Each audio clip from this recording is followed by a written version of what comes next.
The board of the peace de Trump n'est pas Daniel 9, verset 27. Il s'agit de l'étape de Gaza. Il veut faire de la Palestine une nation. La destruction de Gaza a été prophétisée dans Sophonie. Gaza sera désert, sera délaissé, sera en ruine.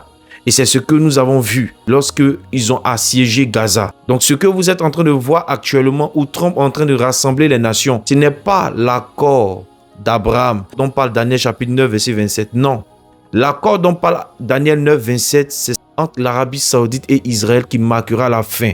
C'est dans ce sens-là, dans Daniel 11, verset 22 au verset 23, on nous parle du prince de l'Alliance, qui a été premier ministre le 9e mois 2027. Ce qui correspond à Daniel 9, 27. Et c'est celui-là qui va marquer, qui va faire l'alliance avec Israël. Donc Ésaïe a appelé cette alliance le pacte de mort. Votre pacte avec la mort sera brisé. Votre contrat avec le séjour de mort ne tiendra pas. Quand le fléau bordé passera, vous serez par lui foulé. Il va rompre ce traité de paix.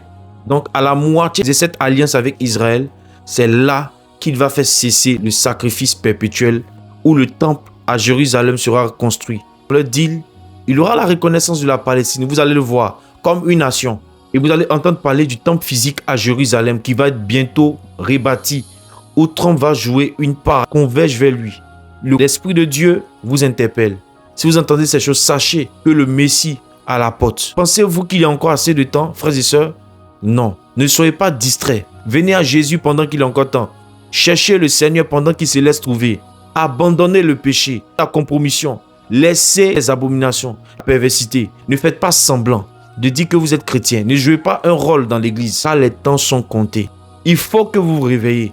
Lavez vos robes.